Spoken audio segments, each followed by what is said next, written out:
Ngayon po ay isang magandang araw mga kabagis. Ngayon po ay nagpapariki tayo ng apoy at mag-iihaw po tayo ng manok. Tingnan po ang aking ihawan mga kabagis. Lumang lababo. Yan po ay galing pa kay Utol. Nilagay niya ng paa para maging ihawan. Mahirap po kasi mag-ihaw pagka nakaupo. Mas maganda yan nakatayo.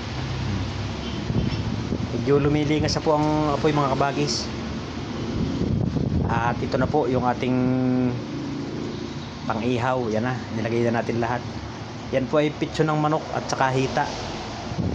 Din pong pitso hinati ko sa 3, tapos 2 hita.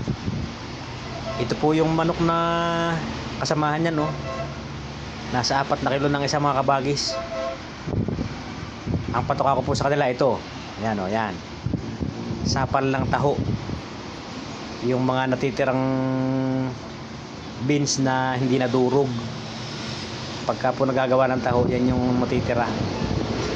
Mayroon po tayong kaibigan na nagdadala sa atin yan araw-araw. Shoutout tayo, Agosto Pereda. Siya po nagdadala sa atin yan pang pakain sa alaga nating manok. Sa inyo po mga kabagis, bibigyan ko ng pakain yung mga manok na yan. Kaya yung ating manok hindi kumakain ng feeds.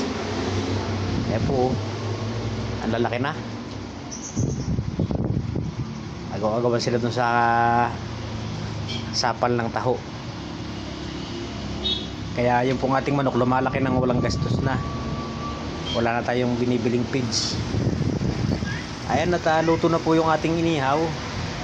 Mauwi na po natin. Pwede na tayong kumain yan. Naglalaway na po ang inyong kabagis. Mukhang masarap talaga yung inihaw. Yan po yung binabad natin sa toyo tsaka sa kalamansi. Kunin natin lahat at tayo magtatanghalian na.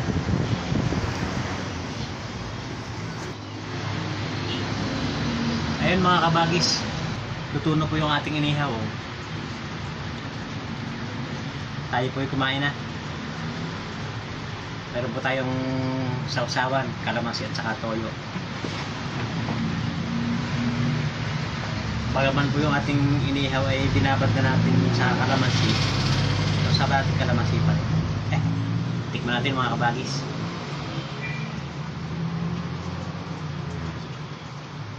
Malambot. Ay, malambot po mga kabagis, oh.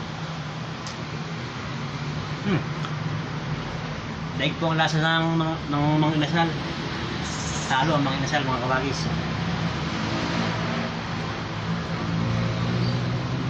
Masarap.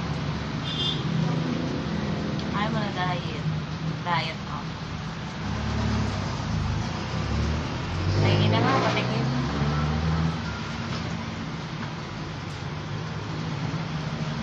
Titikman lang po.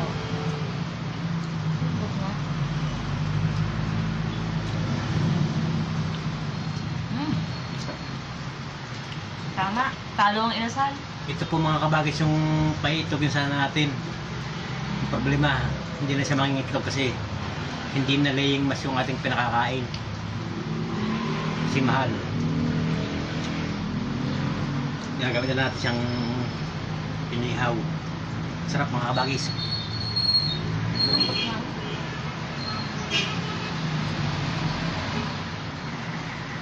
Katayan natin lahat. Ibabad na natin.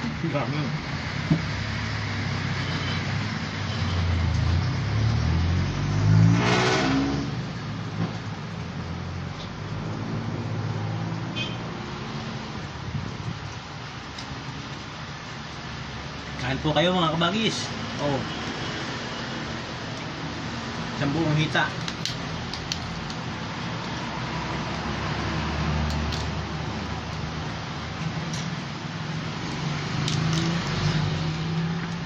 Medyo ano lang po, medyo nasunog pero ayos lang.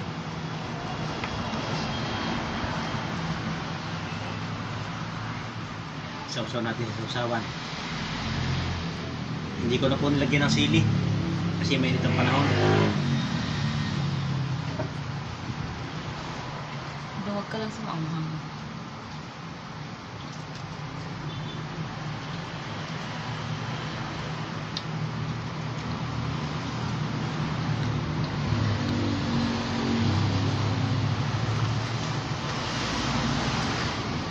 Walang malawang patawin. Kain po.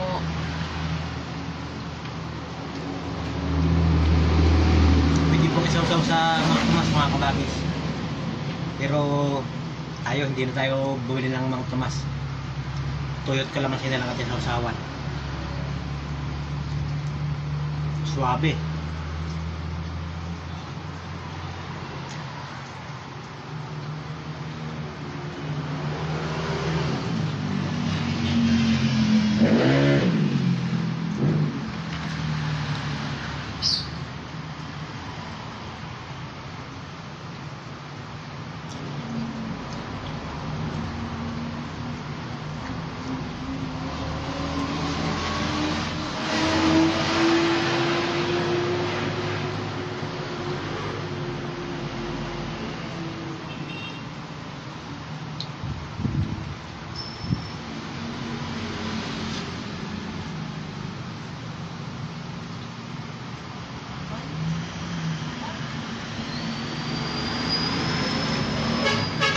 Ayan mga kabagis, hanggang sa muli po. Hanggang sa muli natin pag-iihaw. Maraming salamat po.